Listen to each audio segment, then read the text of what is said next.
La chronique, c'est bon pour la santé, c'est tous les matins avec le docteur Serge Rafal. Bonjour Serge. Bonjour Ilana. Et oui, nous sommes ravis de vous retrouver comme tous les matins alors que le conflit en Ukraine fait planer la crainte d'un accident ou d'une guerre nucléaire. Eh bien, certains s'interrogent aujourd'hui, Serge, sur l'intérêt de prendre de l'iode préventivement pour se protéger. Donc, de nombreux Français se sont, semble-t-il, en tout cas, on l'a vu dans les infos, précipités dans les pharmacies pour s'en procurer. Et vous souhaitiez justement, docteur, faire une mise au point ce matin en guise d'avertissement. En effet, Ilana, les pouvoirs publics ont constaté une demande croissante, inutile et même dangereuse pour nous Français, d'iode dans les pharmacies.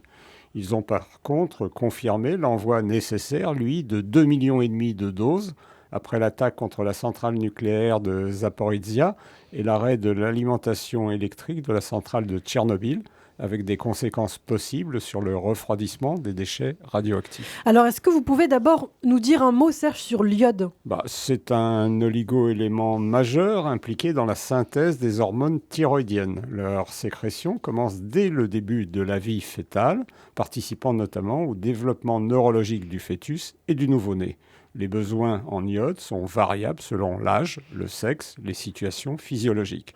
Les carences sont assez fréquentes, même dans les pays occidentaux, responsables d'hypothyroïdie, d'où la décision prise il y a quelques années d'en rajouter dans un aliment largement consommé par la population. Chez nous, c'est le sel de table qui a été choisi. Alors, pour quelles raisons donne-t-on de l'iode en cas d'accident nucléaire ? Alors, un accident grave dans une centrale, comme ça a été le cas à Tchernobyl en 1986, à Fukushima en 2011, entraîne dans l'atmosphère un rejet important d'iode radioactif.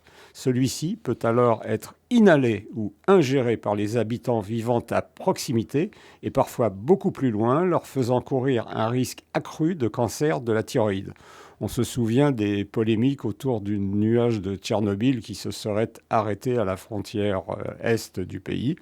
Pour éviter que la thyroïde ne fixe l'iode radioactif, on la sature rapidement d'iodure de potassium stable, ce qui la protège, mais pas totalement du cancer, car du césium radioactif peut également être libéré. Alors vous dites rapidement, cela sous-entend qu'il ne faut pas prendre l'iode n'importe comment. Bien sûr que non. Les comprimés doivent être administrés idéalement 1 à 2 heures avant l'exposition à la radioactivité et au plus tard dans les 6 à 12 heures qui suivent. Au-delà de 24 heures, la thyroïde a fixé l'iode radioactif et apporter de l'iode n'a plus aucun intérêt à part de déclencher des effets indésirables. Et justement, quels sont ces effets ? Alors des nausées ou des vomissements, des maux de ventre, de la diarrhée, des palpitations cardiaques pour un bénéfice nul et surtout un risque de dysfonctionnement de la thyroïde. Mais on donne quand même de l'iode pour pratiquer ce que vous appelez une scintigraphie thyroïdienne. Certes, mais il s'agit là d'un geste médical parfaitement maîtrisé. Il repose sur l'utilisation d'un produit légèrement radioactif, l'iode 123,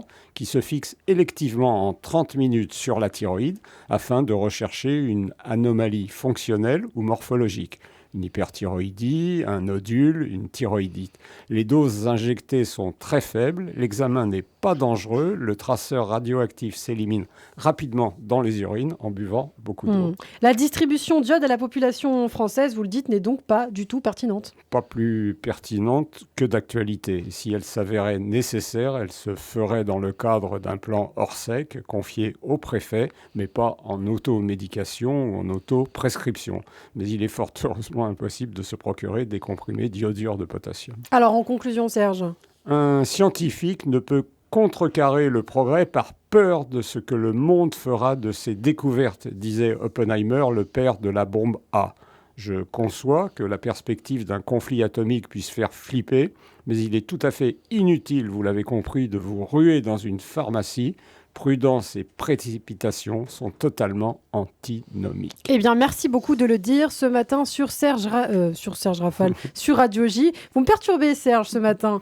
Eh bien, merci de le dire. En tout cas, c'est vrai, inutile de se précipiter donc sur l'iode en pharmacie. Serge, on vous retrouve demain matin sur Radio J.